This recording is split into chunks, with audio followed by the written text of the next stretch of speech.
Welcome to this meeting this evening of Bletchley and Fenny Stratford Town Council full council meeting, being held here at Newton Lees Pavilion on October 8th. I am Nathaniel Kelly-Wilson and I will be chairing this meeting. Before we start, there are some housekeeping points to note. We are not expecting a fire drill, so if the fire alarm sounds, please leave as quickly as possible. The fire exits are located to the front and to the rear of this room, and the fire assembly point is halfway down the car park. There are some toilets and they're located just here. Please could I ask everybody to turn their mobile phone off or put them to silent. We want everybody to be able to hear, so please respect whoever is speaking by not chatting amongst yourselves. Also, you should be aware the meeting is being recorded and the recording is being streamed on our social media channels. We're especially pleased to welcome members of the public here who are here tonight to make representations during the meeting at the public speaking session. This is a formal meeting and it will be conducted according to our standing orders. This means that members of the public may make representations during the public session only and may only speak once for a maximum of 3 minutes. This is to allow the council to complete their business. So it will only be the 5 named members that are of the public that are here, and it is not a public meeting, it's a meeting held in public. So it's really important that there is no interjection from people who are sitting watching the meeting this evening. And if the meeting does get delayed, then we will have to suspend the meeting. This meeting will be held entirely in public, except for any agenda items which may need to be confidential. I do not anticipate that there are any confidential items this evening. No, there's one confidential document on the final item, but the item itself is not. I don't think you need to. It's a matter for you, of course, but I don't think you need to exclude the public for that. Okay, thank you.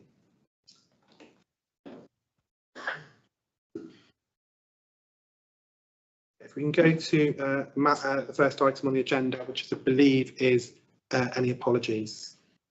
Yes, this meeting, members will remember that this was originally intended to be a finance and governance meeting, so there are a few members who are not here tonight, but I've just had apologies from Councillor Hussain, who's got a work commitment. Okay.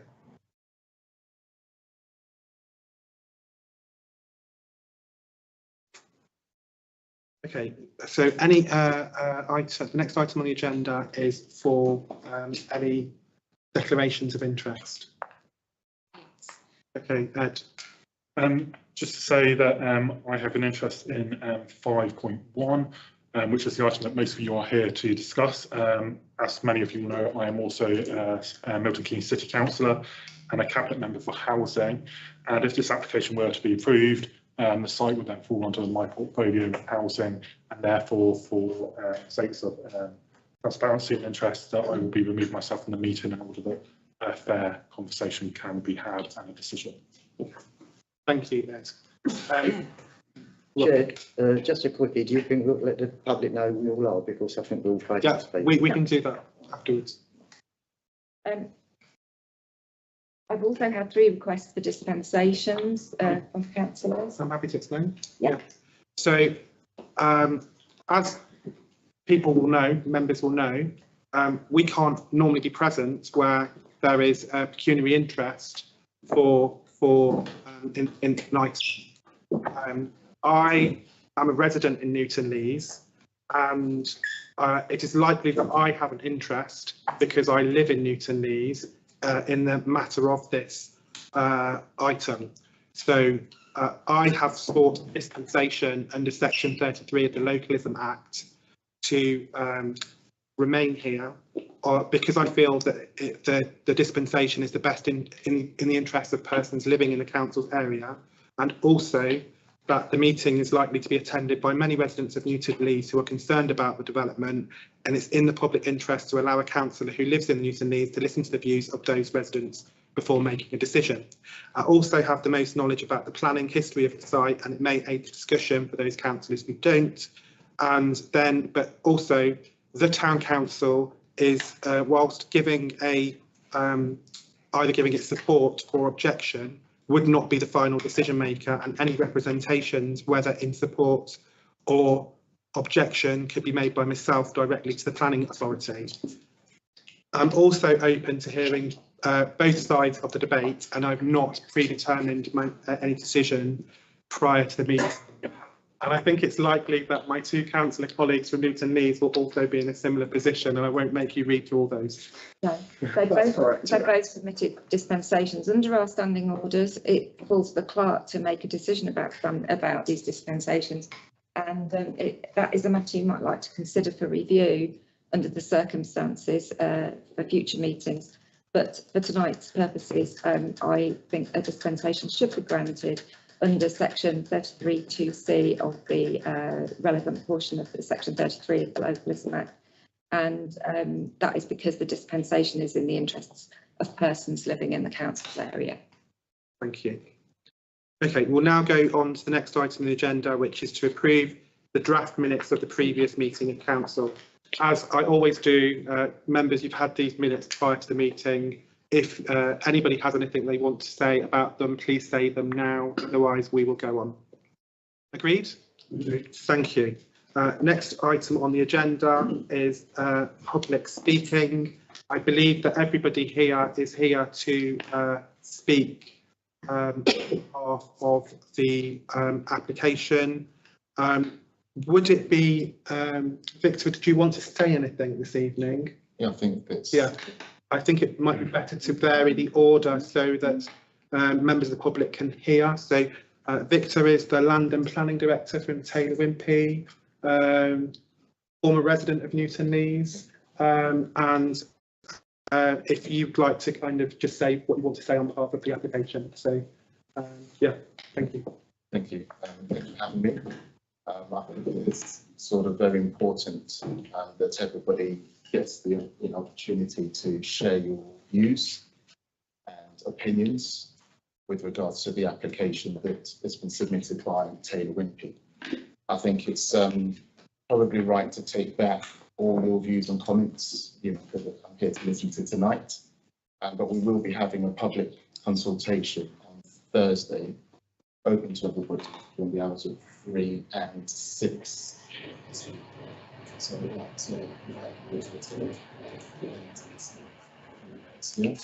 I'd like to invite you all to attend the Taylor Wimpey public consultation, and there'll be opportunities for comments which will then be fed back to the council, Milton Keynes Council. Do any members have any questions for the applicant? Sorry, it's for councillors only. I'm sorry. So is that a no? I think that I would like to ask Victor under what circumstances is, because I think members of the public may, I've seen some comments that people believe that this is something that you've put forward and is a decision by Taylor Wimpey. Could you clarify whether it's a decision by Taylor Wimpey or not? I think the original outline planning consent had a requirement for various uses across the site. I think the main reason that people are here today is potentially because of the travel site that's required as part of the original outline planning consent.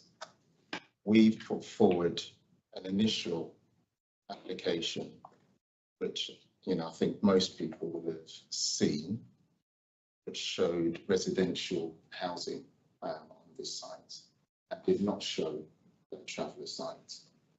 We have been obviously through a public consultation of that application. During the consultation process, we were requested and required to meet our original obligations under the initial outline planning consent. And that's why an amendment has been made to the application that's now being considered by Milton Keynes Council. Thank you. And also it's listed as employment land.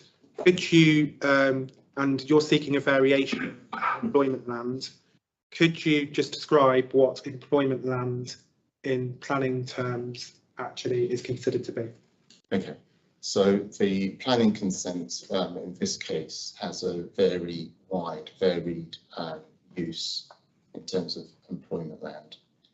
That could range from anything from offices to other commercial uses, operators of various different businesses. We have done a marketing exercise. Clearly, the requirement for office space is, on the decline following COVID, and also the locations that perhaps other uses can consented under the use. Perhaps this isn't the best location for them to occupy. So following the marketing exercise, our proposal was to submit an application for residential planning consent. I would add that despite that, the local council would perhaps still require us to meet our obligations under the original outline planning consent, and still perhaps require us to provide a travel site in addition to maybe offices or different uses. Thank you. There was, I think somebody suggested that online that retail is employment land.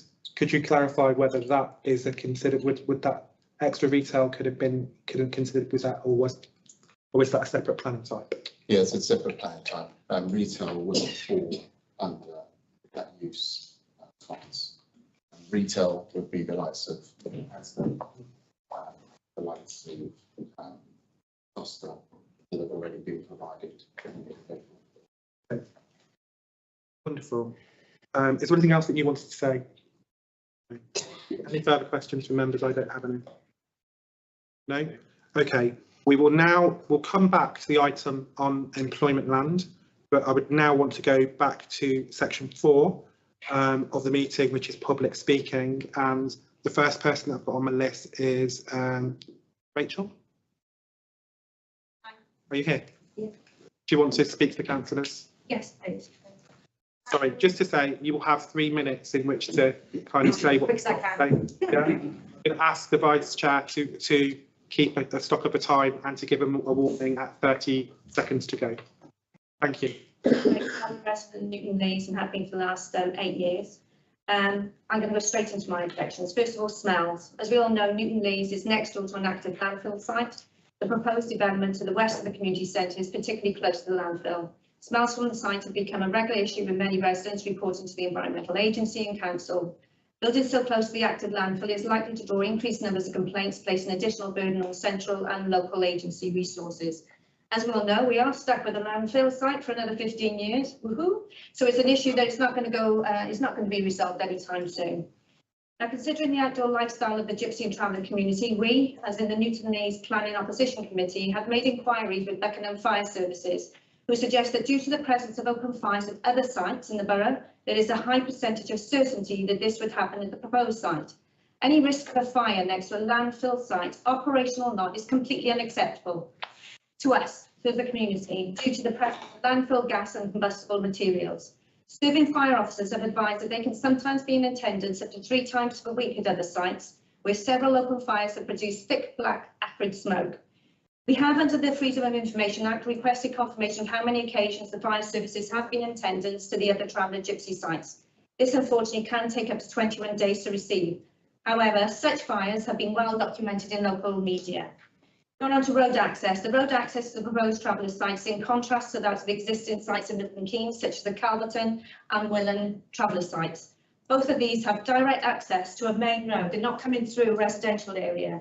Road access proposed for the Traveller site in Newton Leys would mean that it is likely to present a challenge for larger vehicles, towing trailers, such as caravans or works equipment, especially when the facilities of the community centre are in use for large events such as football matches, weddings and other celebrations, and these are actual regular occurrences at this pavilion. Traffic generation. Leaving Newton Leeds during peak times is already challenging due to the volume of traffic passing the estate from the A4146, and the volume of traffic attempted to leave the estate during peak hours. Additional development of this estate will just add to this problem. Even Kirkby Diamond, as you previously mentioned in the marketing report, stated the reason that Newton Leeds was unattractive as an employment area was due to what is deemed as an insufficient roadway. Change of use form from an employment land to residential use will exacerbate the problem, especially to exclude traffic from the estate at peak times. Nature conservation. My colleagues, my fellow residents are going to be touching on this, but the council has already set a precedent with regards to nature conservation on employment land 3 by installing red, back-friendly street lighting along the new redway. This installation indicates the council acknowledges an impact to wildlife. Due to the proximity of the development to the woodlands, and any benefit from this back-friendly lighting would be negated. I'll stop there because my colleague can carry on. Thank you. It's right on 3 minutes. So thank you. Does any members have any questions for Rachel? No. So I have a question which is quite direct. So previously, this matter came before this council as 113 houses and received very little objections from the community. What is it? So can I just clarify, is your objection into the traveller site on its own or actually the entire application at this stage? It's the entire application, to be perfectly honest, and I think it's just added insult to injury to the new Newton Leeds residents. We're not opposed to the travelling community as a whole, but I think enough development has taken place on this site. We've had to put up with 15 years extension of the landfill to add a traveller site and change the use from commercial. I myself was, when I bought property here, I was told there was going to be a GP surgery. That was a factor why I chose where I wanted to live, because I knew I was going to have a doctor's surgery there, and I know how stretched the infrastructure is in this area for doctor's surgery. I've had that taken away, the extension of the landfill site, and basically to add another 80 houses, and that area, as well as the nature, so my colleagues can do that. It's not just the traveller site. It is the whole continuous development. Any green space that you can get a house on is being used, and enough's enough. Okay, thank you very much. Any other members? No? Okay, I'll go on to the next person, which is Greg. Yes, hi, I'm here firstly to object to the development of the proposed travel site under local strategic, regional and national planning policies, referencing planning policy for travel sites December 19, 2023. Policy B.13. Local planning authorities should ensure that travel sites are sustainable economically, socially and environmentally. Local planning authorities should therefore ensure that their policies provide for proper consideration of the effect of local environmental quality, such as noise and air quality, on the health and well-being of travellers that may locate there or on others as a result of the development. The environmental impact of the site is likely to be considerable to local wildlife. The council have already indicated concerns to wildlife in the area by installing back-friendly street lighting. During private lighting layout outline details 5 metre lighting points on the site. They will negate any benefit of the recently installed back-friendly lighting along the roadway. Other sources of light pollution are also likely to be present for modification of the site. I draw your attention to local policy planning, policy NE3. It's gifting harmful biodiversity from development cannot be avoided, adequately mitigated, or as a last resort compensated for, the planning permission should be refused. 2. The centre of the proposed site is approximately 300 metres from the West Coast main line, a significant contributor of sound pollution in the area. Sound installation of static caravans unlikely to form as well as other types of home, exposing occupants to persistent round-the-clock noise. Locating sites away from railway was a recommendation in the document which this one supersedes, Designing Gypsy and Traveller Sites Good Practice Guide 3.18. Point 3. The centre of the proposed site is approximately 100 metres from the boundary of an active landfill site, which recently received planning permission to operate for an extended period of time. The area of the proposed travel site is subject to regular odour events from this landfill site. In previous document, which this one supersedes, Designing Gypsy and Traveller Sites Good Practice Guide 3.7, mention is made that evidence provided to the Select Committee in regards to the importance of site location, particularly with respect to sites not being placed next to tips. Considering the outdoor lifestyle of the Gypsy and travelling community, this will further increase the impact odour events will have. Objection to change of use proposals in the development plan, Plan MK, draft MK Plan 2050. The proposed application is a departure from the original development plan. The land in this planning application is already allocated employment land and acknowledged as such as Plan MK and draft MK Plan 2050. Policy ER2, Plan MK, protection of existing employment land. The proposal would result in a significant reduction in detrimental environmental impact of the existing use, while the proposed use would not significantly 30 seconds. the provision of local employment opportunities. Applicants must demonstrate through evidence that the marketed site is no longer a reasonable prospect for it being used or designated for employment use. Applicants must also demonstrate the continued use for employment place is no longer viable, taking into account the site's existing potential long-term market demand for employment use. Employment land 2 and 3 are marketed during a period of extraordinary market fluctuations driven by the global impacts of the coronavirus pandemic. These unprecedented situations cause significant disruptions across different sectors, making it difficult to assess long-term trends and potential opportunities for land development. Thank you. That's time, and we gave you an extra 10 seconds. Hopefully that's been appreciated. Do members have any questions for Greg? No? I've got a question, just going back to the employment land. So if you had employment land and you had something like, I'm not saying recreation, but a business which provided recreation for, I don't know, for older children, for example, would that be known as employment land, or would that be recreation? It's just, if you had a business running like a recreation, would that be, could you term that employment land? So we'd have to look that up. Do you have a view, Victor? But you are the applicant. So the permitted use is office, research, sort of your light industrial. Right. Okay. So it's not. So that's Okay. that's not included. All right. Thanks. That is the permitted use. Okay. Next on the agenda item list, we have Ali. Yeah, hi.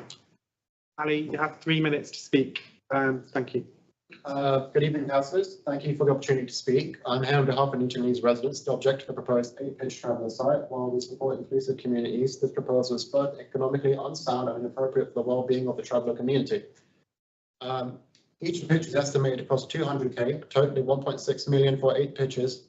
This same land can accommodate 30 homes, contributing to the government's target of 1.5 million affordable homes.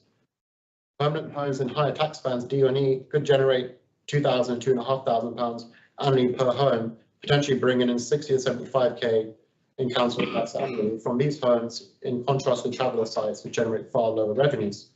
Homeowners contribute more to the local economy through services and home improvements on local businesses, while traveller sites typically do not. The proposed site is adjacent to an active landfill, exposing the traveller community to unpleasant odours and potential health risks. Residents further away already experience these smells, especially in summer. Mobile homes are more vulnerable to environmental hazards, increasing the likelihood of complaints and health issues that the council will need to address with possible liability charges or financial loss. The proposal corners the traveller community into a residential area not suited for outdoor-based lifestyle. Expanding the existing traveller sites at Calverton Lane or Willen Road will be a more cost-effective solution, as these communities are already integrated and separate from residential areas, reducing potential tensions. Newton Leeds residents have long requested essential services like GP surgeries, pharmacies, and possibly a library. Developing these facilities would create local jobs and meet needs of thousands of residents, contributing to the area's long-term economic sustainability. Permanent homes generate more reliable tax revenues and stimulate the local economy through home maintenance improvements, offering far greater long-term benefits than traveller sites. Developing homes for local businesses ensures stable, higher tax revenues for the council, improving public services and reducing overheads. Given the existing financial pressures, this is a more sustainable choice. Extending existing traveller sites like Calverton Lane or Willen Road will avoid the need for new infrastructure and reduce expenses tied to the landfill in proximity. To conclude, the proposed traveller site is economically inefficient and poses a risk to both traveller and community and the council. The land could be better used for affordable homes or essential community facilities, generating higher long-term returns for fostering stronger local economy. I urge the council to reject this proposal in favour for more sustainable developments. Thank you. Do members have any questions? I heard, Ali, from your comment that part of it you suggested further homes. Can I ask you whether your objection is on the amended application containing the traveller site, and would you be happy with houses being built on that site? Well, ideally, I would prefer if there'll be no actual development, but if the build must happen, I'll say either build residential homes or go more down the economic route and build like GP surgeries, a pharmacy, a school library. That'd be cool. You know, it's right next to the school. That'd be great for kids. So, yeah. Thank you very much. Next person to speak would be David. I'm David, I'm a resident of Newton Leys. Residents of Newton Leys started a petition objecting to the planning application only 3 days ago, and today we have had over 1,300 signatures on the petition, even making the local news. Many residents are angry by this planning application. There are many reasons for this petition: the environment and biodiversity. We have protected species such as bats, newts and red kites in the area by the proposed development, which are protected under the Conservation Habitats and Species Regulations 2017, which is also included in the National Planning Policy Framework. It will cause increased traffic and parking problems in the area as well as local services. I'm sure no one in the traveller community wants to live that close to a landfill anyway. The estate already feels let down by the extension of the landfill, which has had several complaints to the Environment Agency about the smell. The estate was built on plans to include employment land. The MK Plan 2050 confirms the council aims development in the right places to meet the growing needs of local people and businesses while protecting green space and rural area. This application does not do this. Taylor Wimpey state that they've had no buyer interest in the land for employment use. This is not true. I would question how robust the marketing has been and ask Taylor Wimpey to provide the evidence. I've seen an email from Stoke Family Parish Councillor Craig Champion. Councillor Champion tried to purchase the land under using Section 106 money to benefit the local area by making the land available for recreational use, something the community needs and desires. The email shows that Taylor Wimpey was not interested, not even entering into negotiation. This proposal from Councillor Champion was very reasonable. Working with a private partnership, the council could have easily raised the funds needed. This would benefit the community much more than the proposed proposal of new homes on the traveller site. A report from Kirkby Diamond, a company managing the estate, confirmed that they have received only 3 formal offers for the site, all in the region of £2 to £3 million. Not unreasonable offers. They have rejected these offers on the basis that land near the M1, prime sites for business, got more money for their land. Of course, the price of land in a quiet residential estate is not going to be the same as land in a location meant for large businesses. I would argue that it was never Taylor Wimpey's intention to use this land for commercial reasons. In addition to what I've outlined, 30 seconds. In addition to what I've outlined, residents are concerned about the potential noise and disturbance. The lack of health facilities and schools. The MK 2050 plan states there should be structure such as health facilities and schools put first. The plan states we want to ensure developers provide what communities need to benefit local people. This has not happened. And the loss of privacy for current residents. And then you've got the road access, which my friends have already talked about. Thank you. Does anybody have any questions for David? No? Okay, the last person to speak will be Simon. Thank you. You've got 3 minutes to speak. Yes, first of all, I just want to say thank you to everyone that's turned up tonight, because that in itself speaks volumes about the objections of the local community that have to this plan of mission going ahead. I just want to start off with asking a question, really, because I think it was like 5 or 6 years ago that I attended the main council hearing in 2019 where this planning permission was originally requested, and I was feeling like I've got an irregular heartbeat. It went to the main council offices in Central Milton Keynes, and there was presentations by local councillors, and at the end of it, local residents were invited to have a say. And I was one of 3 people that spoke up, and we just sort of got quite emotionally invested in that objection. Based on those comments, the councillors at the time, they adjourned the meeting and they came back. And the question that I want to ask is, what they decided at that time was to, rather than invest, I think it was £180,000 per pitch, rather than invest in setting those pitches up in Newton Leeds, they were going to look at the existing sites at Calverton and Willen. I think the original request was to extend Calverton between 8 and 12 pitches and Willen by 4. So why is it that that hasn't been looked into?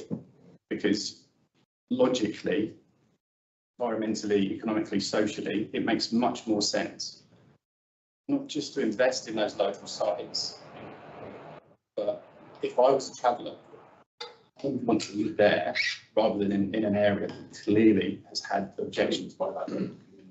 I wouldn't want to be there. So why is it that those sites have been left? If you look on Google Maps, you can see that they're just in a state of disrepair. They don't seem to have had any investment at all over the last few years. So why is it that they've been neglected? And why is it that Wimpy are suggesting to build new ones when they have existing sites that are readily available for people to move into? Just need a bit of investment, a bit of tidying up. And personally, I just think it's much, much better for the places to be, for them to live there. You've also got to look at it sort of pains me to say it, but my original sentiment was, I mean, I've lived here now for 10 years, and I've seen Asda being developed and the pub, and obviously now we've got these football pitches. When the original suggestion came out, my main comments were based around potentially feeling uncomfortable taking my kids somewhere 30 seconds to play football, to walk a dog in an environment where potentially there's, behaviour that tends to be attractive in those areas. I've also spoken to the Tattenham Football Club tonight, and they're also part of the petition because they are potentially looking at moving away from this area if this traveller site does go ahead. So I would welcome a response to that from the council to tell me why they're not investing in those existing traveller sites and why they're thinking of putting money into this area instead. Thank you. Thank you. So, Simon, I'm sure you'll be aware that this council is actually replying to Milton Keynes City Council, yes, who is the planning authority, and our council will not be making a response or can't answer those questions which you have. But they're going to be in the minutes. I wasn't actually at that meeting. But I remember the meeting in January 2019. I was on paternity leave at the time, but I did read the minutes of the meeting. Do members have any questions with regards to what Simon has said? I want to open this for debate. Chairman, before you open for debate, could I just make a couple of points, please? Yeah. I want to remind everybody that in your papers we've had written representations from over 30 residents from Newton Lees, and I have no doubt that had we had more time available, more people would have wished to speak, given the number of representations that have been made to the Town Council. I'd also like to remind you, as I try to remind you with any planning application, that in order for your representations on the planning application itself, those representations to the local planning authority must be based on material planning considerations. So if you include items that are not part of that, it undermines the quality of your response and the likely impact it will have with the local planning authority. That doesn't mean to say that you couldn't make other representations in another way to the principal authority, but in terms of the actual planning response, you need to concentrate on material planning considerations. And finally, I would invite you to consider, if this planning application is granted by the local planning authority, when it eventually comes to the final crunch and all the decision making, it may be helpful for you to put conditions on your response, for you to suggest conditions if you make a response objecting to the planning application. You shouldn't lose the opportunity to put forward suggestions for conditions if you think it's appropriate. For example, timescales, boundary treatments, the usual sorts of conditions that you would put on a development. So that is worth considering also. So thank you for that. I think to add what you said, I think also agree with the point around conditions. Many of you will not know there's a separate part of Newton Leys at the front, which was Valeview, and on that site, it's actually in a different council area. And the council at the time did not put any conditions on the development, which was one at appeal, which is why there is no section 106 contributions from that site. So I do think it would be mindful, given that we are not making the decision, that if the planning authority does decide to go do something that is contrary to our view as a town council, that we have given conditions. Sorry, we can't. It's a council meeting. It's not an open meeting. Sorry, the petition would be going to Milton Keynes Council, but we're more than happy to have a copy. But it's we've heard you. Yeah. So, do members have any questions? I've got some context that I would like to give to you, just to talk about the meeting that Simon said, and I've actually got the notes from the meeting. So the salient points I think are in January 2019, the Tuesday the 8th of January, there was a cabinet meeting that was attended by members of the public. And this was discussed because the Milton Keynes Council wanted to, at that time, look at additional places for gypsy and travellers in Milton Keynes. There was discussion about a site in Newton Leys. There was discussion about a site at Bottledump Roundabout, which would be completely new sites. And there was discussion about extending Calverton Lane and Willen Road? Yeah. And at that meeting, the Cabinet decided that Milton Keynes Council would have a policy extending first and to extend and improve existing permanent traveller sites before undertaking new sites to be agreed.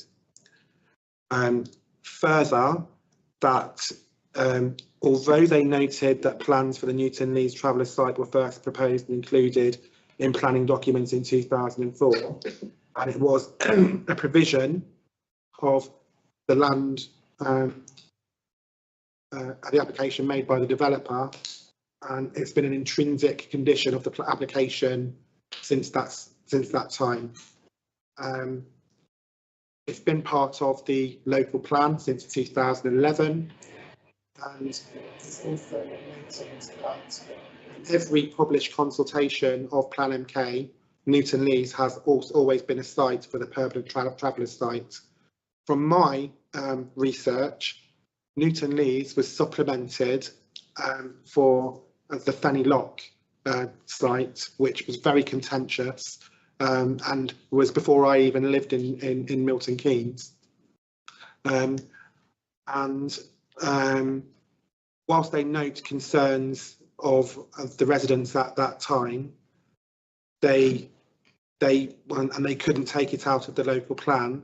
They were going to have this policy of extending the existing sites first, and that it was agreed that the Newton Leys site would be withdrawn from any proposals in 2019.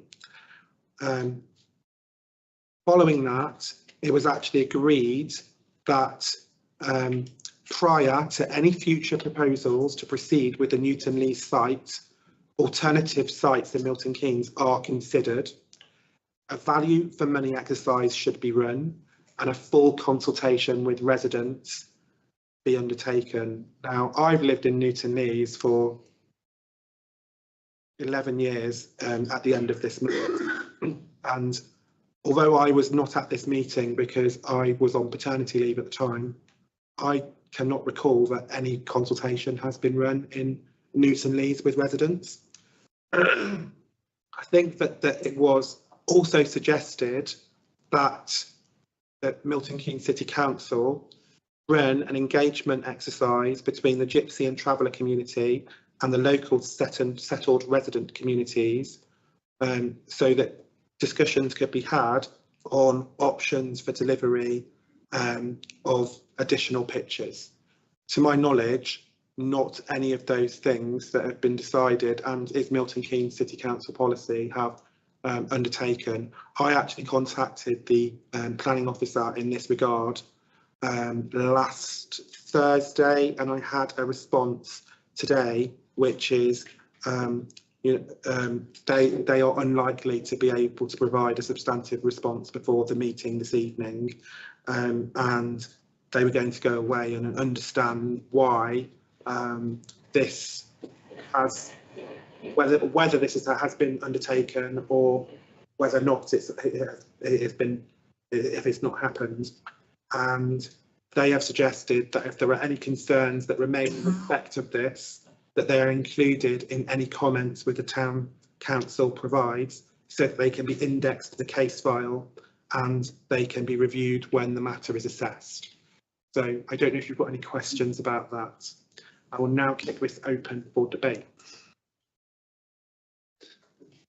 Ron. Hello, I'm Councillor Ron Hayne from Queensway and Denby North. Listening to what everybody's saying, I totally agree with you. It's totally in the wrong place. And obviously we've got to look at the health and safety of travellers and possibly the health and safety of any houses that are there and the residents who live there. It's right on top of a landfill site, which is very nasty for most people. People on the other side can see things and smell things. What are the people going to get who live there? So it's obviously this site is totally not usable for traveller site or housing, you know. And I think myself, if obviously we haven't got the final say, if we did, it would have been blown out of water ages ago. But I can see from that guy over there, he don't really want to build a traveller's site, and you guys don't want a traveller's site. But obviously, I don't think it's suitable for housing anyway. So I would say it's best for them, if it go to the council, if the Milton Keynes Council do turn it down, look at retail for that area rather than anything else if you can't get workplaces there. But obviously, it's totally unacceptable for everybody in the area. And I feel if we need, as a council, to make sure we've got a backup plan in case they do give them permission to build. Okay. Well, thank you for your contribution. Just to say, I think it's a matter of public record that the council's previous position on this development, the previous development of 113 dwellings, was that we were in favour of that development as a council, but we requested further facilities to be developed in Newton Lees because we believe that this is a windfall site, and what has been suggested in the heads of terms between Taylor Wimpey and Milton Keynes Council is potentially more money for things that do not directly support people in Newton Lees. So, for example, I think there was an enhancement to a local library. It wouldn't be a local library in Newton Lees, it would be a library elsewhere that people could access. So these are some examples. What this council decided at that meeting was we actually wanted to see more, if people in Newton Lees are going to put up with further houses, we wanted to actually see more infrastructure in Newton Lees to support the people. So just want to say, I feel I have to say that because it's a difference to what we've said before. Don't forget that might have been before they given the 15 years extension, wasn't it? Okay, not sure. No, I'm No, not it sure. wasn't. It wasn't, councillor, and actually that resolution is in your pack. Okay. Any other members wish to talk? Keith. Good evening, all. I'm Keith Dealey, a councillor for, I think it's Manor North, I think, I never remember. But I've lived in Milton Keynes a long time. And I've probably lived here longer than most of you before most of you were born. But can I be quite upfront that I am in favour of residential development. I always have been, and I've always supported Milton Keynes in that regard. within Milton Keynes, we require thousands of houses for a growing population. And we require thousands of them. But on the other hand, we probably require tens of travellers' sites. It's in the very small numbers. So the proposal reduces housing and replaces it with a few travellers' sites. So this proposal reduces housing and replaces it with traveller sites. So we provide for the few at the expense of the many, which to me seems absolutely stupid. Now, I work for several local authorities, including Milton Keynes, and I have never known a traveller site to be accessed through residential development. It doesn't happen. The two that we currently have are accessed direct from distributor roads and not through housing sites. It's a nonsense. We have two, as you know. We have Kelton Lane in the west, and we have Willen Road in the east of Milton Keynes. And is it not preferable to increase either site or both of the existing sites to enlarge an existing traveller community?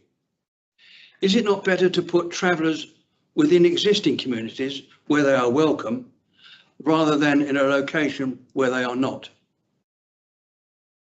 The communities, by their very nature, congregate into relatively small areas. And you've only got to think of some of the television programs we see where some of we Brits go abroad and to live in Spain, France, Italy, and we tend, many of us, of them, not me, gravitate towards existing populations of that same nationality. Now, similarly, we've done it here. You come to a community that you wish to live in. Now, on that basis, it's far better, therefore, not to provide yet a third site with a completely separate community, isolated from everything, isolated from all the rest of their community. Is it not preferable, therefore, to put either part of the site, the requirement, in both of the sites or one of the sites? You haven't got to be Einstein to fathom that out. So I'm proposing a position alternative to the vision of this site, and not just saying NIMBY, not in my backyard. In fact, the alternative I propose is preferred for all concerned, for the travellers community and the resident community. In other words, you provide the sites where the existing communities are already in existence and they can therefore band with their own communities and their own style of life. Thank you, Chair. Members wish to speak. Terry. No, just to cover, Terry Stevens from Manor South. So the first one for me is the employment land, and I think that reduces the opportunity for local businesses and entrepreneurial opportunities for local residents.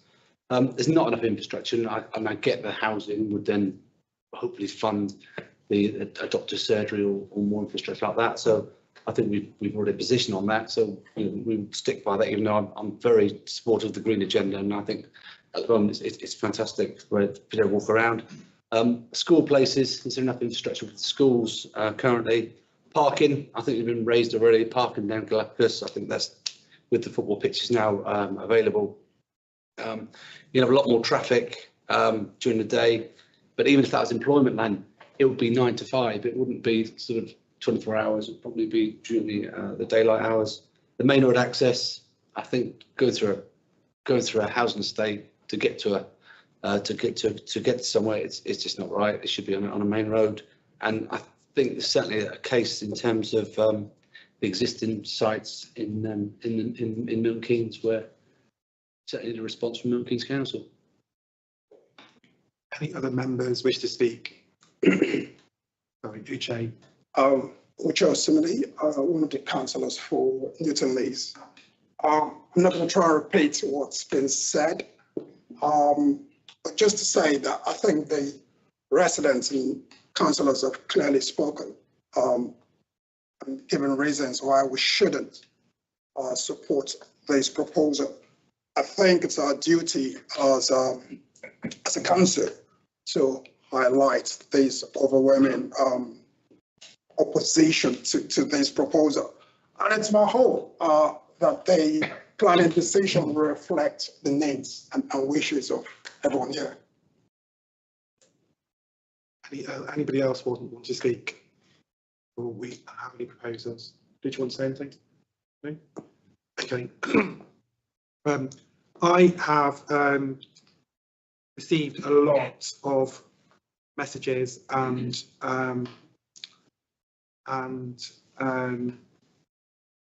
comments in relation to this application, and you know, I think I'll be honest, some of them have not been very nice in terms of what has been said about the type of people that they are, but so I've tried not to reflect too much on those, and there may well be need for these for more pitches in Milton Keynes. I don't know, but I kind of have gone back to this decision was made in 2005 when there were no houses here, and there was no resident community that were consulted, with a context of a site, contentious site trying to be delivered in Fenny Lock, which everybody in Bletchley, I believe, I wasn't here at the time, but I believe it was, you know, very, very contentious, and there were pickets and strikes and everything. And it feels like Newton Lees, because there was no one here, let's put it on this old brickworks or land that's being used for farming, and no one's been consulted. And then the meeting in 2019 that I didn't attend, it was agreed that certain things were going to happen, and actually I can't find any evidence that they've happened. And so I sit there and say, you know, I do think it would have been good to have engagement from the community, and I think it's quite encouraging that Taylor Wimpey are going to run an event this week where people can go out and find out more. But, you know, I think the only way that people can kind of understand stuff is to kind of ask questions and listen, and to actually understand. And, you know, even if it's to understand that community, that other community, and what their background is, and what and how they live a little bit closer, rather than resorting to stereotypes. So I think my view is that I feel that we have to object against this application. I also was at the previous meeting that was discussed, and I think that we have to caveat our decision in such a way where we reflect that we were happy for the site to be developed as dwellings previously, with the proviso that there was more facilities for people in Newton Lees, because they are the people that will have to put up with any, you know, more traffic on the roads, or less people going, more people going to the school. I think it's very unlikely, as I've said to the community before, that we're ever going to get a health centre in Newton Lees, because whilst Taylor Wimpey would fund one, the NHS won't continue to fund it. And the NHS have said to me that they do not want to develop any surgeries that will have less than 10,000 patients on its list, because they're financially unsustainable. And they have given me evidence that of all of the number of Newton Lees residents, or people with a Newton Lees address, at all of the doctor's surgeries in Bletchley, and they're suggesting that if they opened a surgery here, it would be nowhere near 10,000 patients. So then they're never going to fund that. But I too would like to have a surgery that's here. I don't know if anybody wants to kick off a proposal. I propose that we reject the whole of the plan, even the housing. And then as obviously I don't want to be seen to be just picking on one element and don't be classed as discriminate or anything. If they choose to come back at a later date with a plan for housing, then we'll look at it again. That'd be the fairest way to do it. Chair, could we have an explanation? If that proposal is adopted, could we understand why the council's changed its position from supporting the housing to not supporting the housing, so that I can include that? Yeah, because prior to this plan, we looked at it and we thought it would be okay. But now we're getting more complaints from the landfill site. Then obviously we feel concerned about the health and safety of people living there in the houses and what have you.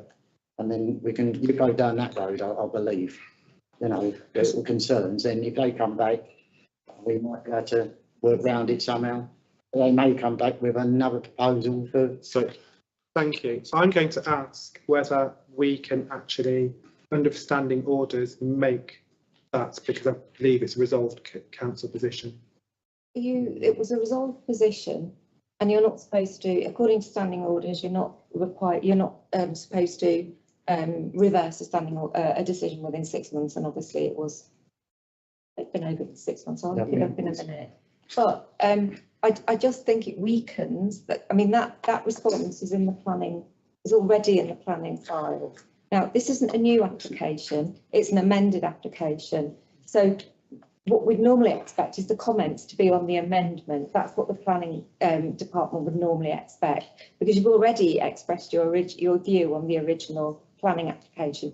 If Taylor Wimpey had submitted a new application, that would be a different matter. But this is an amended one. Now, it's a matter for you entirely, but I'm giving you my advice, and you have a resolved position, which I've only heard one person so far object to. So it's a matter for the whole council to decide whether you've now changed your minds about the housing or whether you haven't. Well, Ron, sorry about it, but I can't agree. I think we should stick with our previous resolution, which is to support residential development, as I've said before. Yes. Also to oppose the travellers' site, which I think is awful. It's an awful, and particularly, I mean, one of the things to my mind is the access to a residential street. It's a nonsense, an absolute nonsense. The site itself is not ideal, and to put it through I would suggest, Chair, that we support we support the residential development and object strongly to the travelling site. I would second that. Okay. Sorry. So I believe that we have a proposal on the table from Councillor Hayne. Is there a seconder to that proposal? Sorry, do you want to second this one? Or? No, I want to second. Okay. So is there a seconder for Councillor Hayne's proposal? No. So that falls. So we can have an alternative proposal. Before we do that, I'm going to ask that we actually just find what we said before. So if you just bear with us. It is in your pack. You should have a copy of it in your pack. Page 7, Chair. I'm just looking the date in case it's not on that document.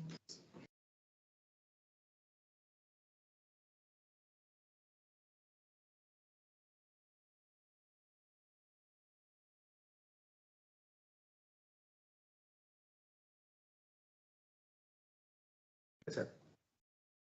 Yeah, that's it. Okay. So I'll read out the item on page 7. Thank you for the opportunity to review and comment on this planning application. The Town Council apologises for the late submission of our comments. Having reviewed the planning application, Bletchley and Fenny Stratford Town Council is broadly in support of the proposed development. This is the former development of 113 dwellings. We recognise that many residents prefer the site in question to remain as public open space, and we recognise that the outline planning permission has already been given for employment use on these sites. and the Town Council recognises the need for additional housing in our area. Although the Town Council is supportive of the proposed development, we would like to make the following comments. The addition of this number of houses residents to Newton Lees will have considerable impact on community infrastructure, and the Town Council would hope to see that the Section 106 agreement, which accompanies the planning permission, would take account of these local requirements. In particular, the Town Council is concerned that play facilities in Newton Lees are already inadequate for the existing community. In particular, there is limited for children aged 8 years and above. We also hope to see developer contributions towards enhancement of existing public open space, which could add to the leisure amenities in the area for children and adults. And we'd also wish to see a contribution towards the existing allotment site in Newton Lees. So that's previously what we said. Okay. Is there anything else you want to say? Okay. So, Councillor Keith Ely, would you like to give a proposal? The proposal is that we support our previous position and that we object most strongly to the provision of the Travellers site. And the grounds? Access.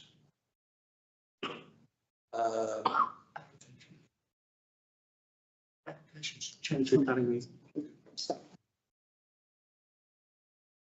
Can anyone help me out? The environmental aspects. That's a good one. Yes, environmental impact. Thank you.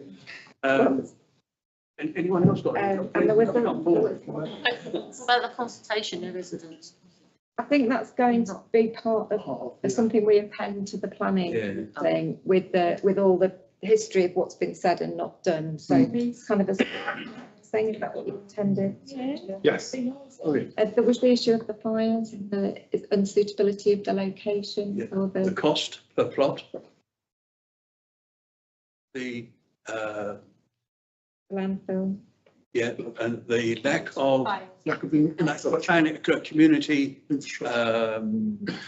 cohesiveness, cohesion. That's the And word. noise as well. Sorry? And noise.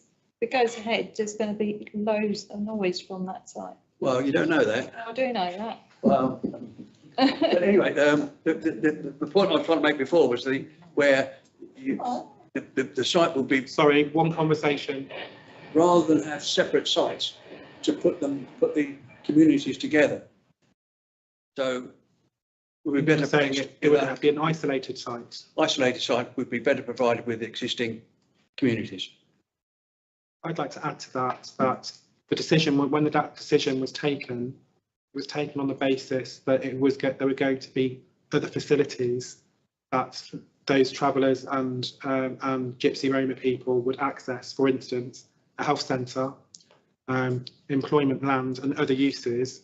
And actually, there is nothing that has been developed here. And so the supporting reasons for it being chosen as a site no longer exist. Okay, yeah. Amendment. I'll go with it. I can't think of any others, Chair. Anyone else got any? Proximity of the railway? Well, it'd be the same with housing, wouldn't it? Yeah, but noise. Not according Noise. to the Or through guidelines. through a minimal caravan site, you mean? Yeah, Williams on the M1. Yeah, it is, isn't it? Just putting the regs. Could we ask you to just, did you want to say what you've got? So what I've got is that the proposal is not to resile from the council's previous position, which was for housing on that site, but object most strongly to the traveller site on the grounds of access. There's no direct access, and it will be driving through residential area. The environmental considerations, conservation matters. The unsuitability of having a traveller site next to a landfill and close to the railway. and that will incorporate the risk of fires and other issues that might be exacerbated by the landfill. I did hear noise from the traveller site being mentioned, but I'm not sure if you all agreed with that. No, I wouldn't. Sorry, it's Keith's proposal.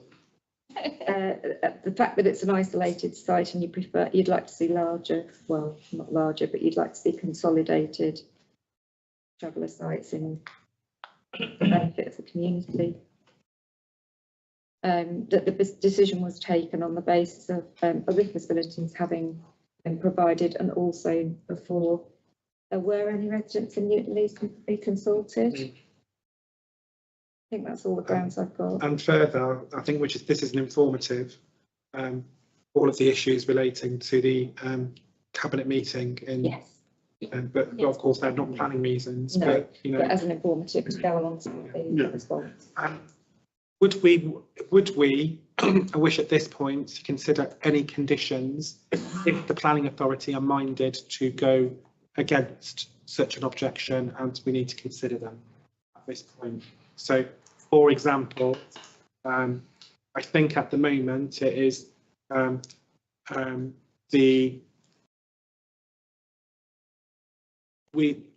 planning application maybe suggests that will be very little in landscaping around the site, and the fencing might be a palisade fence. So is there anything that we want to suggest at this point if they are minded to construct the site? Yeah, security of the site. It ain't going to be down to us, is it? It must be Milton Keynes Council. The information we've had is that the site would be adopted by Milton Keynes City Council if it's built. That would be their responsibility. However, there's no security in the design. No. So Can't think of any.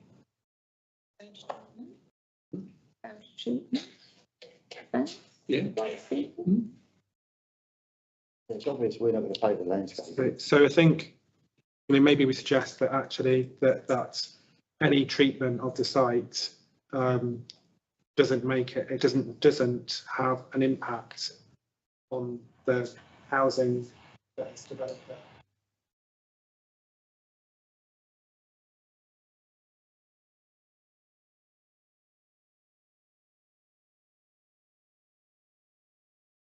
And also, I would like to add another amendment to the proposal.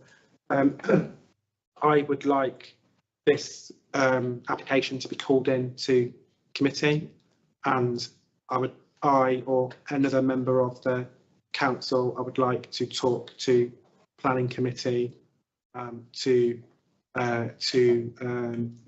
represent the community's views. Yeah, this is a delegated decision, isn't it? We town and parish councils can call in to planning committee. Yeah. So I've got those there's a strong objection on the grounds that I read out earlier, which obviously I will work up. The issue about landscaping, that any treatment of the site has no impact on housing that's developed there or in the housing in the area. And that presumably might mean a condition on construction of the site. Mm-hmm. And then call it in and add the informative with all the arguments about the way it was dealt with at Cabinet in 2019 and what was promised. Just one thing, there's been no reference to any of the legislation that's been invoked in the representations that have been made by various members of the public. I'm assuming you want me to cross-reference these to relevant legislation. Yes, please. Oh, sorry, you would, wouldn't you? Yeah, thank you, Chair. Yeah, good of it. Okay, so does anybody want to give any further amendments to Councillor Ely before we go to a vote? Okay, so all those in favour of the proposal? Anybody against? Any abstentions? So I think that is carried with one objection. Okay. sent. Local residents, I know this is a very weird meeting for you to be at because you can't actually, it's not a public meeting, it's a meeting held in public.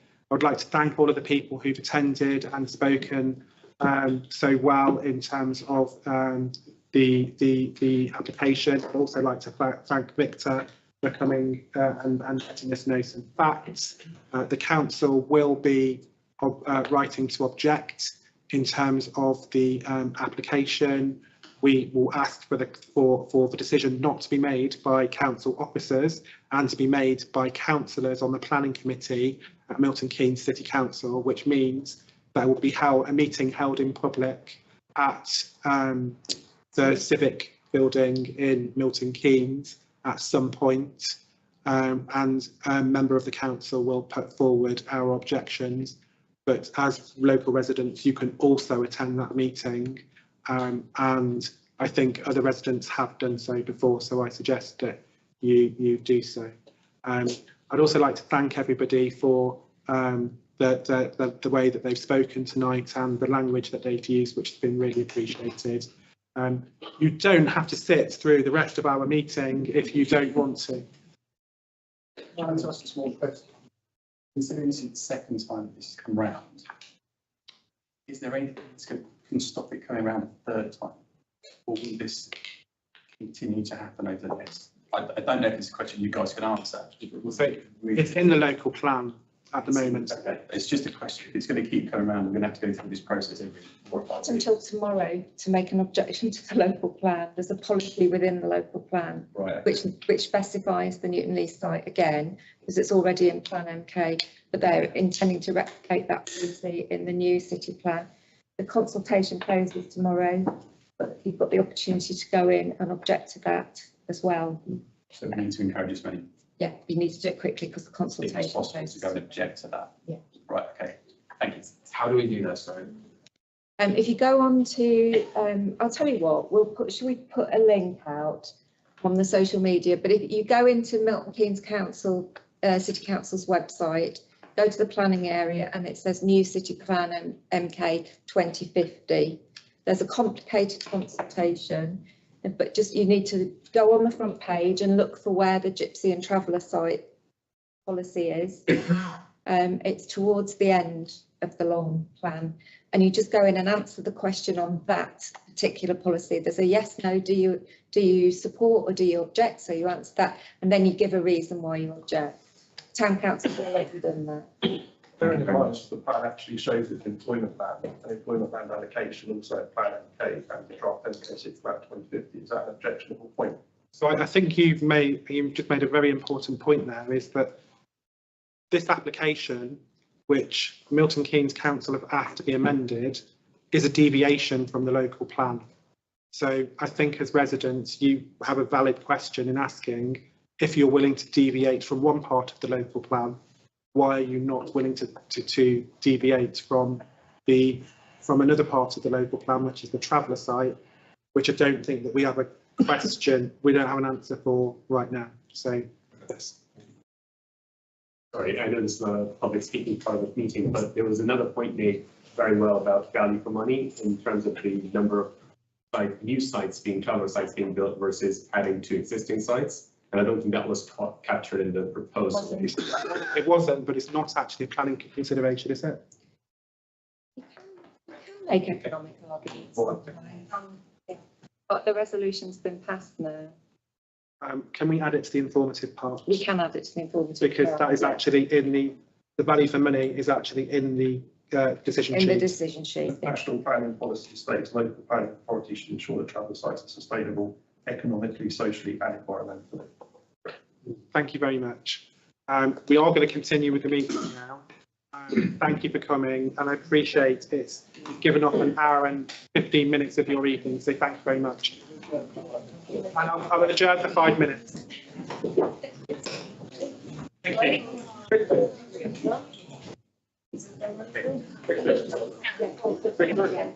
Thank you.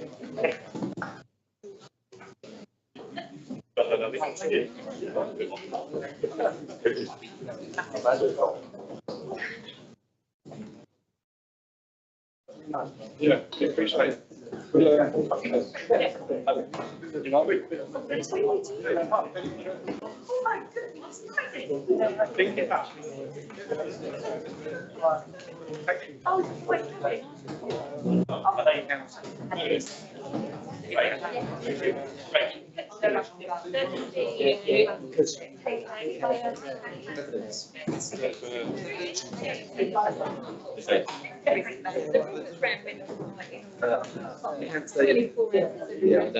know that back by head.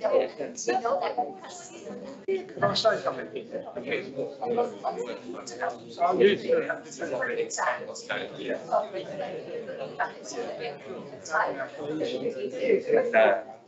I think sometimes you do just sit there and say, thanks.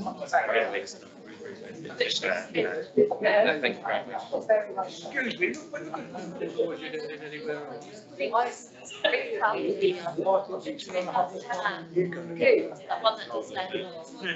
Too small, isn't it? You reach out to say never. Yes, I appreciate it. You don't see it very often. Richard, Dina, shouldn't see much. I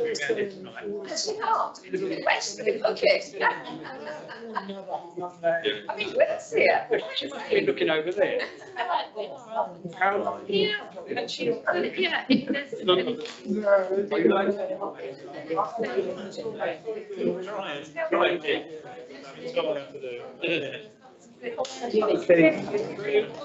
All right. I watched that. Good for us catching on emails. I didn't do that. I watched this meeting. it's a shame. Yeah. Yeah.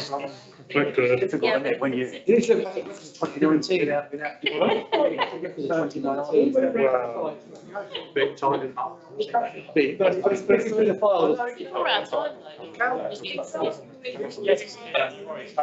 though. Yeah, I think these. Apologies.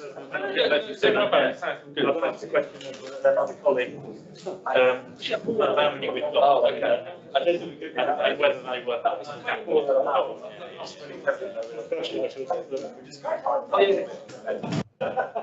We have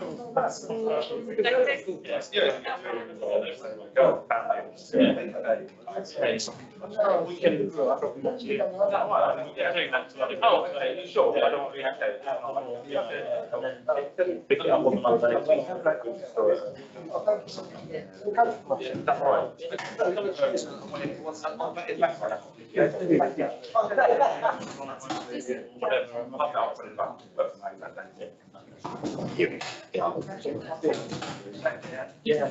well, with the body.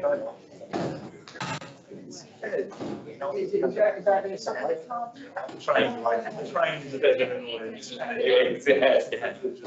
are getting. Yes, yeah, cool, yes, absolutely, yeah.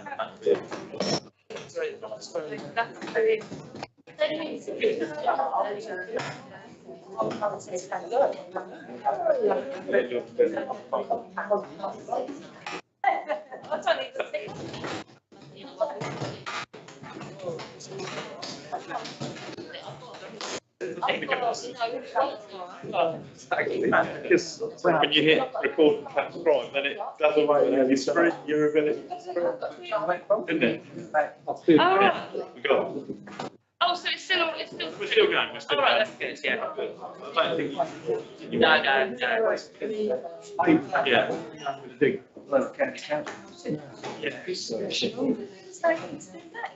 What I was meant to, I was meant to go, wasn't today, but. You don't understand. When I want to culture, you cover your back in your back.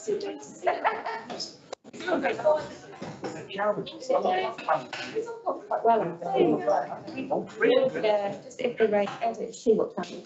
Yeah. Right. Let's be.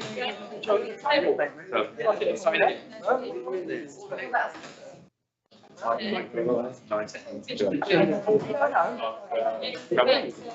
really? Yeah. We do the journey. We miss that.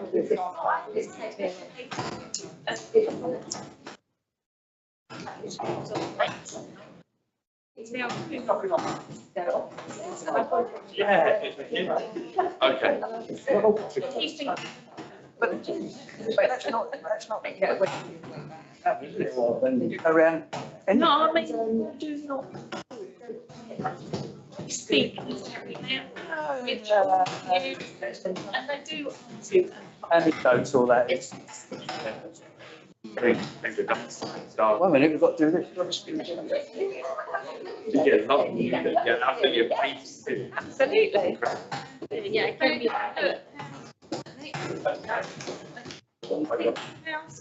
Bit past minutes, hasn't it? Yes. Yeah. So,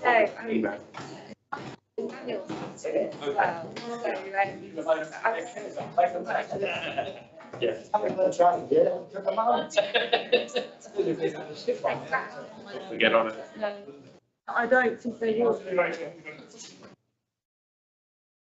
Drop me an email. How are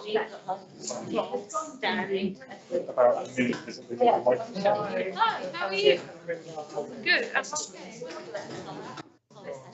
Oh, yes, sorry, yes. Yeah, no, it's all done, sorry. Yes. Yeah.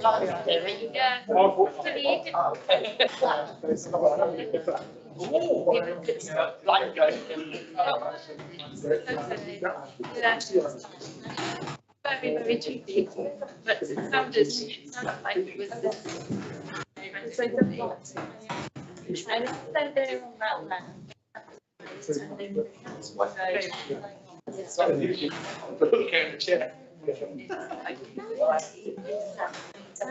No.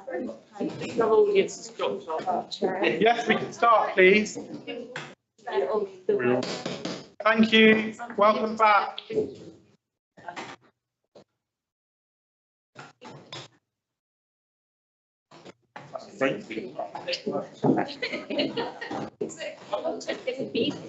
To speak about.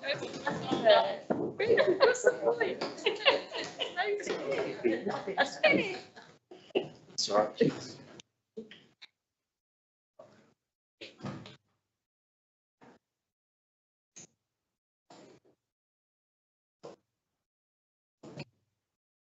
Okay, councillors, if we can go back.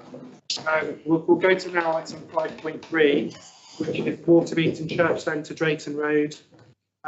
Installation of solar panels and replacement of gas boiler with air source. Is there anything that you want to say on this matter? I was just here to answer any questions that anybody might have and to give a little bit of context. We are in the process of preparing to submit a planning application for a quite significant redevelopment of the church centre. And this particular planning application, which is in at the moment, is for a small portion of what is what we hope to be a larger plan. The opportunity came to apply for a government grant for sort of net zero measures. But in order to apply for the grants, we needed to have planning permission. And so this application is for those elements of a larger project which meet the criteria for the grant that we might possibly get. So we're not guaranteed that we'll get the money for it, but we need to put an application in to be able to apply for the funding, which is just upwards of £80,000. So if we get it, it would be really good. And would mean that we would be able to / have to do that work fairly swiftly, because there are conditions on the spending of the grant once it's been awarded, if it's awarded. There's been a bit of a slog negotiating, as it sometimes is with these funds and grants and things, and I'm sure we'll have further slogs and fights about various things on the way forward if we get anywhere nearer what we're hoping for the church centre. But this is it's basically an element of a larger plan, which is net zero sustainability. And as basically solar panels on the south facing pitched roof of the original St Fried's building bit of the church centre. and then replacing the gas boiler with an air source heat pump. So we've had all of the various reports required for the planning application, like noise, what do you call it, audit report, and other environmental reports that have had to be in, so that's in with the planners at the moment. Hoping to hear this month. If we have to spend the money, it might be by the end of February, so it could be that there's some quite swift action, but we're kind of lining things up so that if we do, if we are in receipt of that funding, then we can make fairly efficient use of the time between now and the beginning of next year. So happy to Do we have answer any any questions from questions. members? Ed? It's not a question now. I was going to launch into the debate. Okay, let's go straight into, no questions? Debate. Support it. Thanks. Great, thanks, Harry. Oh, my fund of that. I feel like I'm not speaking on that at all tonight. Thank you very much. Are you taking a vote? Yes, hold on. Can we put some reasons why we're supportive of it? So I think we need to just make a note in terms of the community value that the church centre places here in our parish, in our town.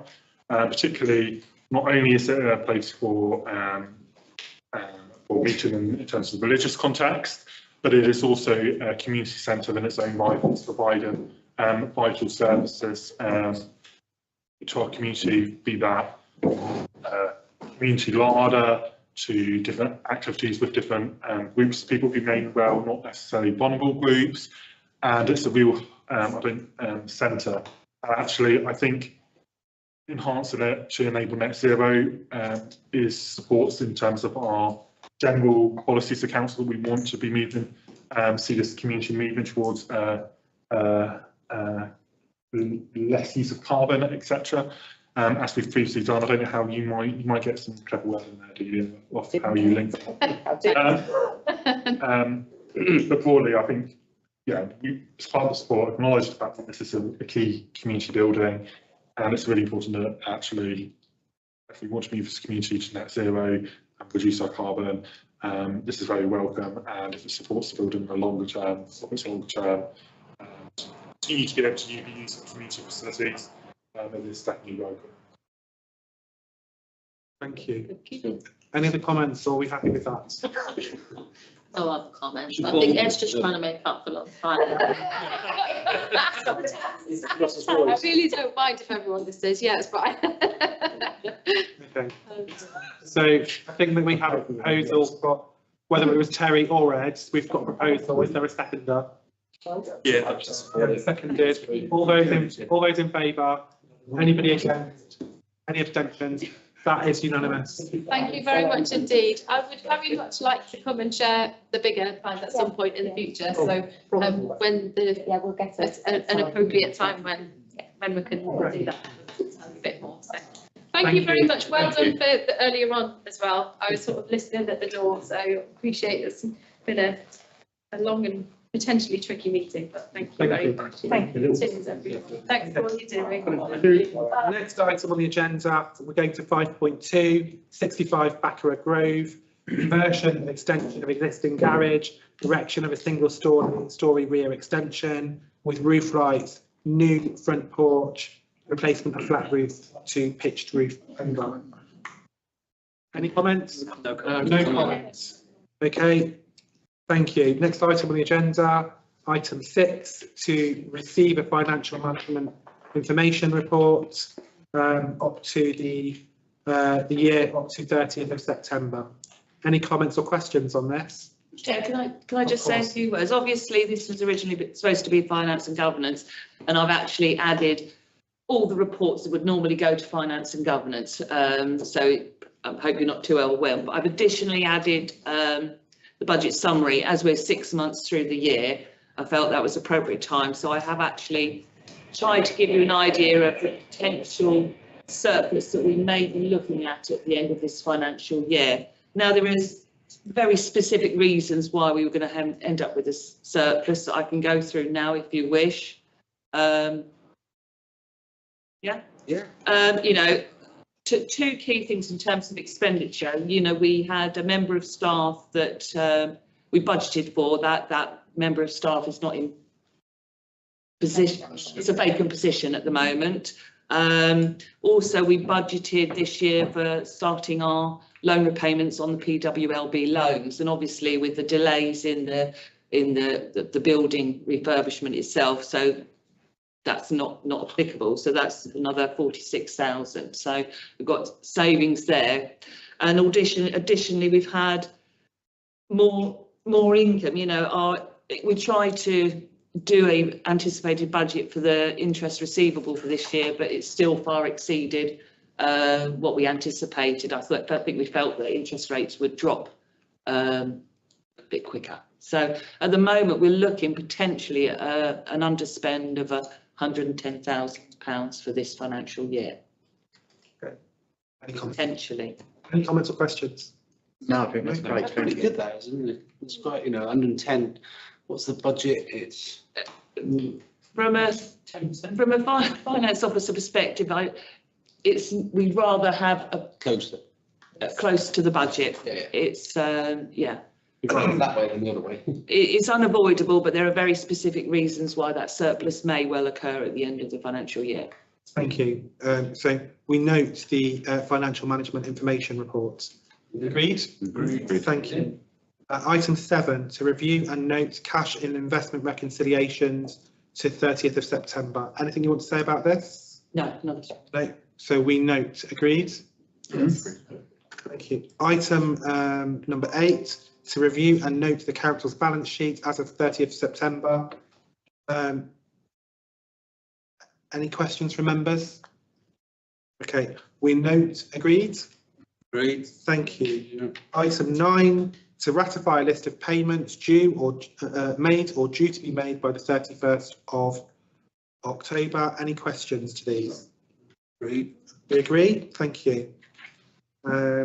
Item 10, to note completion of a VAT partial exemption calculation for 2023/24 and to consider VAT planning for future projects.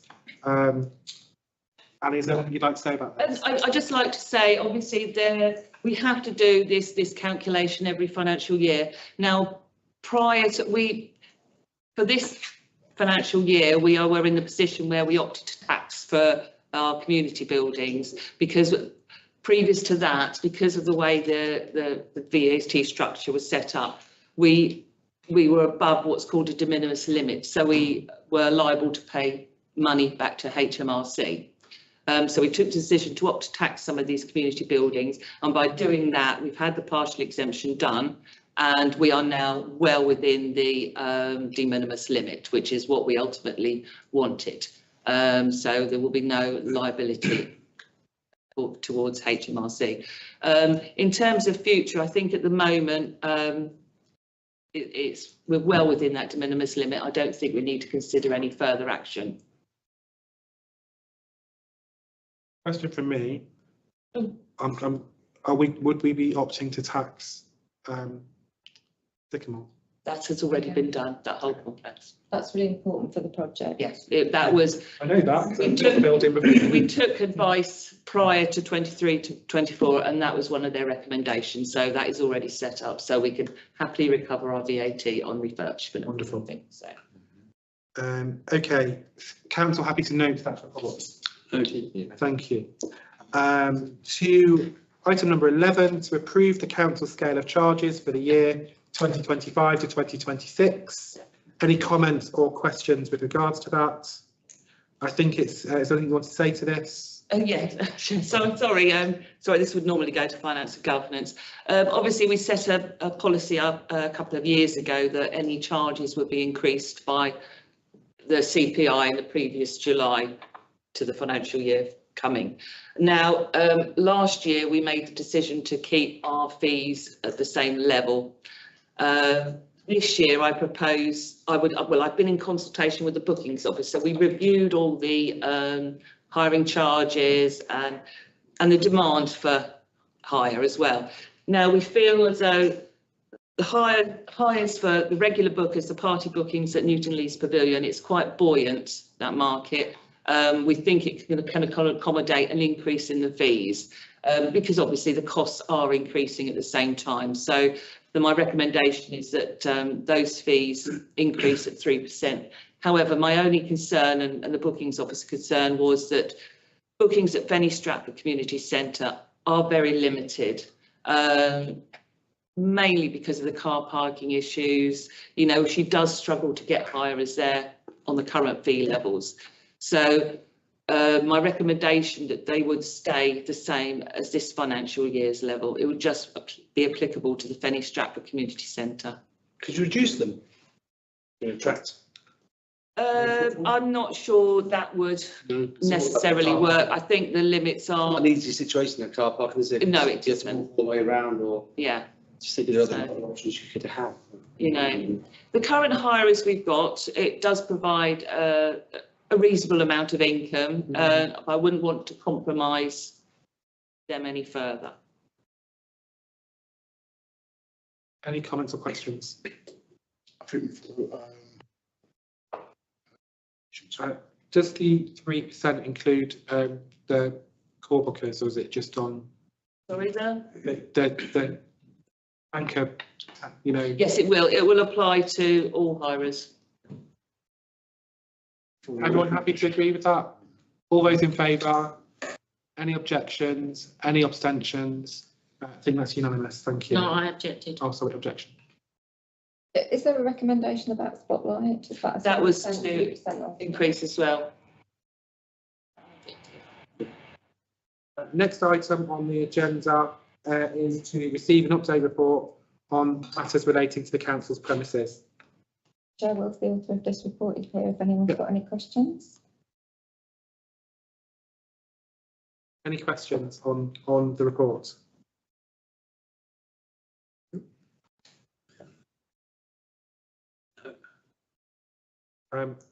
So personally, I'm very pleased to hear that there will be cooling implemented during the October half term into this site, which we paid for from Section 106 money. Also very happy to hear about the toilets. Also very happy to hear the solar panels to be done at Newton Lees, and also the feedback from the refresh at Spotlight. Well done.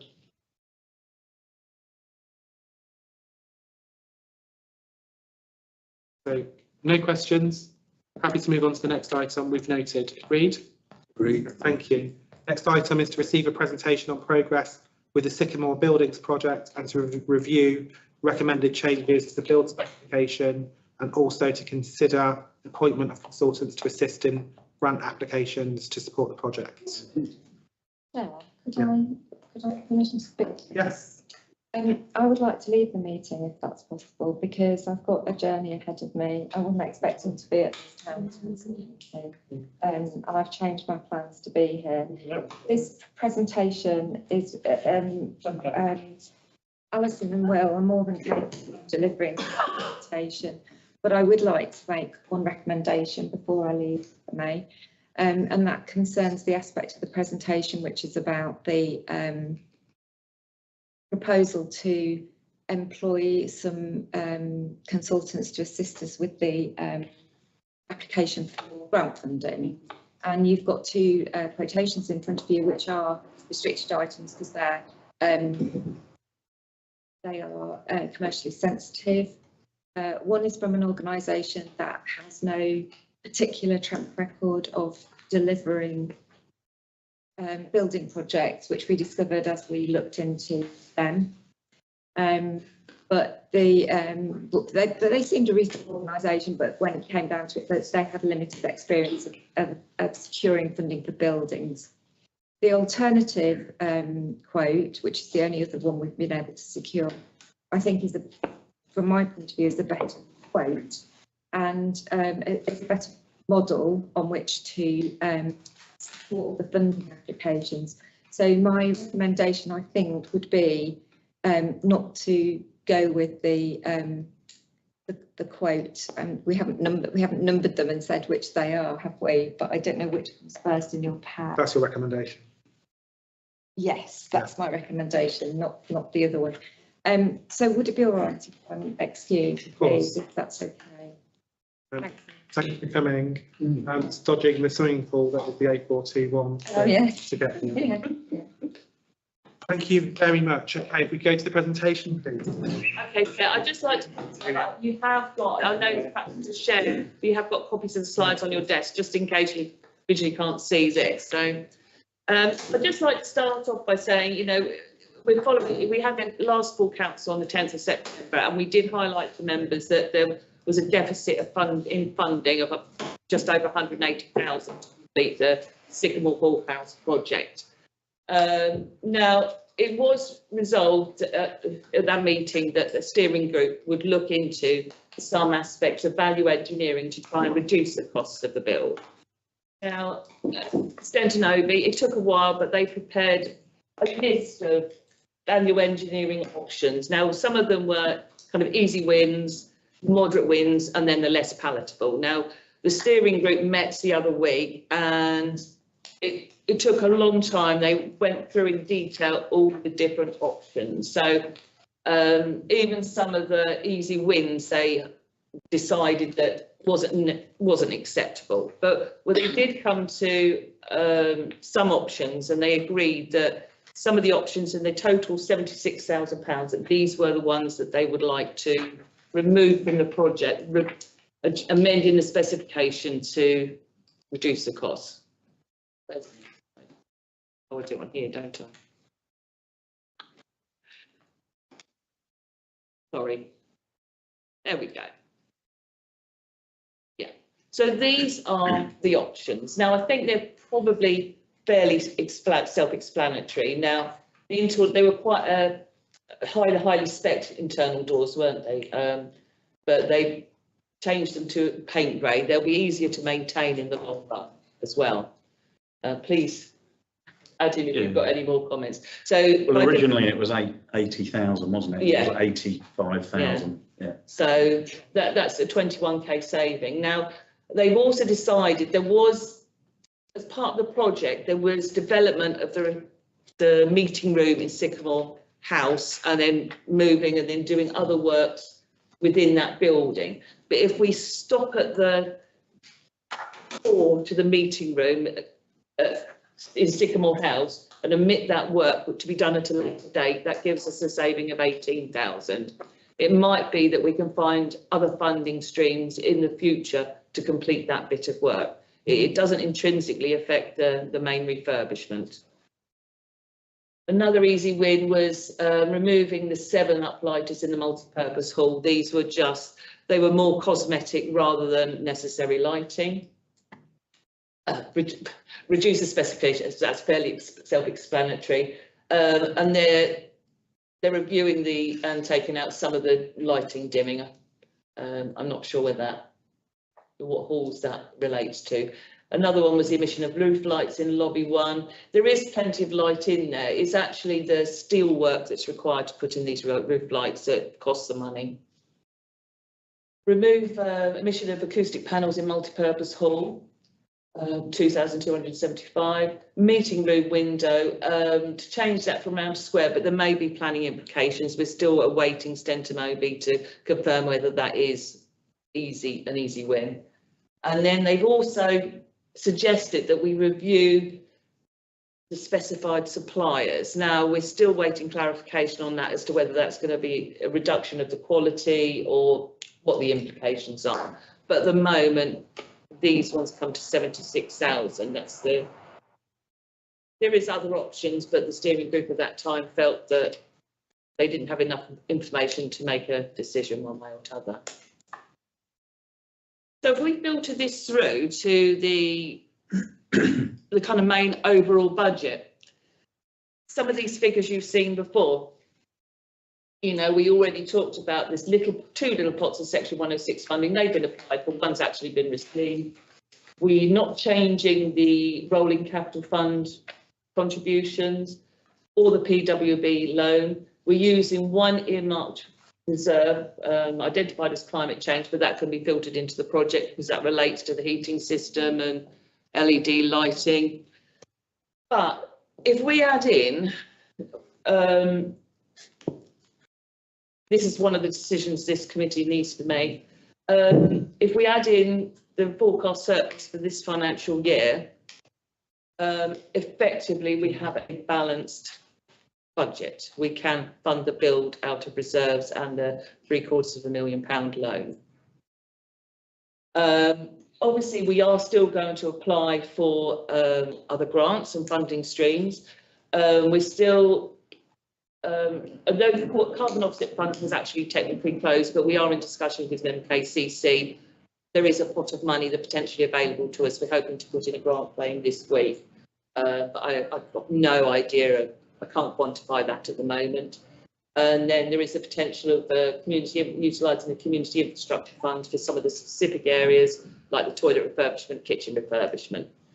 And as I say, there is other streams of funding available, but I've not allocated them yet. But as we sit here now, I believe we have all the funding to go ahead.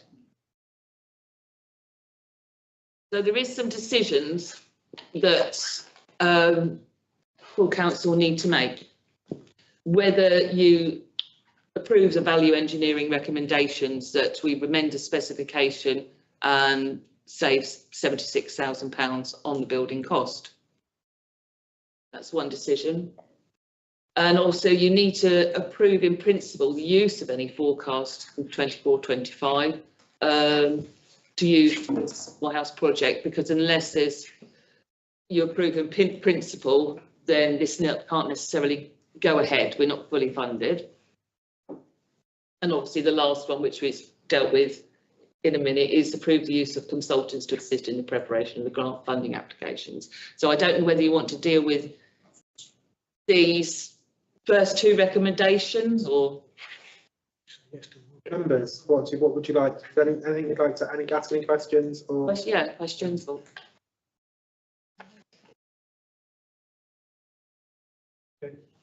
On two, Chair, if there's a residual saving after that surplus has been used to balance the books on the project, what are we doing with that surplus? Where's that going to go, if there is one? Can I make a point here? Councillor did mention to me there is two options. Not necessarily for this committee to make at the time, but if there is a surplus, as I say, it's a forecast, won't necessarily happen, but I'm hoping it will. Well, not hoping it will. But there's two ways. You can either use that, if we don't use all that surplus and then put it back into reserves, or the other alternative is we apply for the PWL funding. If we don't require all of that funding, you can not draw it all down. But I'm not sure that's necessarily a decision for tonight's meeting. Yeah, my reason for asking, Chair, is, and we've had this discussion partly, but it's one of the things that isn't funded in this whole project is the fitting out costs. You know, what the chairs and the tables, whatever else is in there. So what I'm suggesting really is that any surpluses from the balance from this year is put into general reserves so that it can be used, so that we do take up the £750,000 loan, and therefore that money any money that we do put back into reserves can be used for a refurbishment program, which is unfunded at the moment, and we may need it. Or, for instance, the barn. I mean, we're going to need tables and stuff in there for our own use as a council chamber and so on. So I'm just suggesting that if you want, I mean, you can make a decision tonight, which I suggest you do, but it's up to you to decide. Any other questions or comments? I'll go along with what Chloe said. I think we make the decision tonight, then it's done and dusted. I agree with Keith as well about the surplus, put it into general reserves and use it at a later date. So I think we're making the decision. It's kind of preemptive. We don't. We haven't got a surplus yet for this financial year. That's what we're talking about. I think just. So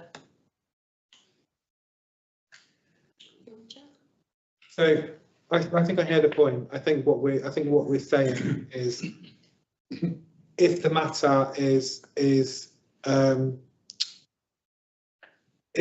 is brought forward at the end of the year that we have a surplus, then full council is asking the finance committee to review whether that should be going, whether the recommendation should be made that should go back.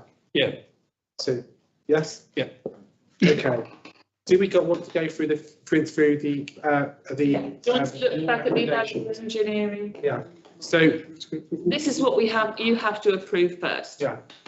So do members have any questions on the value engineering? No, it's really good. Is everybody happy with the value engineering? Yeah. Okay, so I'll move the proposal that we accept the value engineering recommendations. They are seconded. All those in favour? Anybody against? Any abstentions? That is unanimous. Thank you. Thank you. Next item is to approve approve in principle the use of any forecast surplus in 24-25 to be used toward the Sycamore Hall / house project. But I think it's just the Sycamore Hall project, isn't it? Because we've value engineered out anything in the house other than knocking a hole in the wall.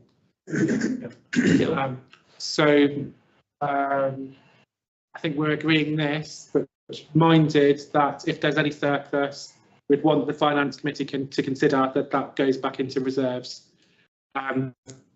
All those in favour of that proposal? Anybody against? Any abstentions? So that is carried unanimously. And then the final item, which is to approve the use of consultants to assist in preparation of grant funding applications. Is there anything you wanted to say about this? Really, I know the clerk has already mentioned this. It's right in front of me. You know, they have, the company we're proposing to use has a lot of experience within the sector, been recommended by an officer at Milton Keynes City Council. In terms of their fees, it's very detailed.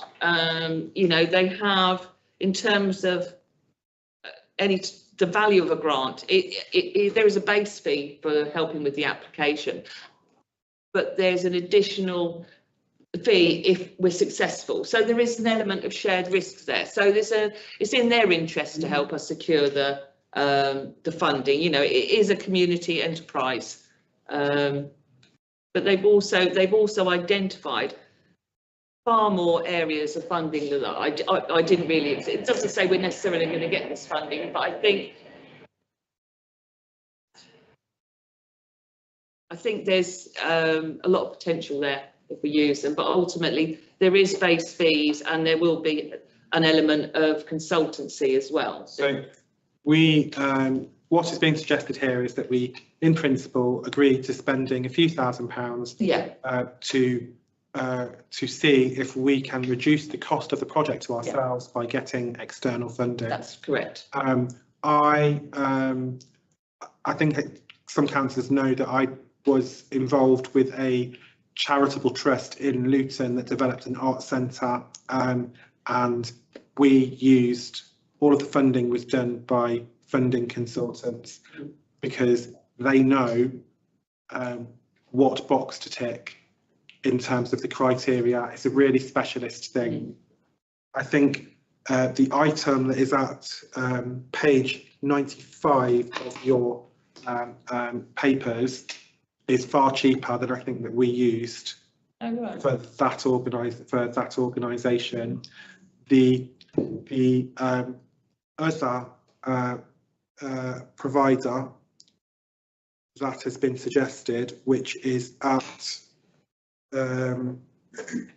page 83 of your pack, that charitable trust now use this organisation, but I also agree I could not find anything on their site for this particular building, and I think it is more arts, museums, and that sort of thing. So I think, you know, for me, it does feel like the second proposal is and also the first proposal, and the two companies I spoke to, I gave the same remit, You know, the first company wanted actually to do a fundraising strategy, first of all, quite a substantial amount of money before even applying for any grant funding.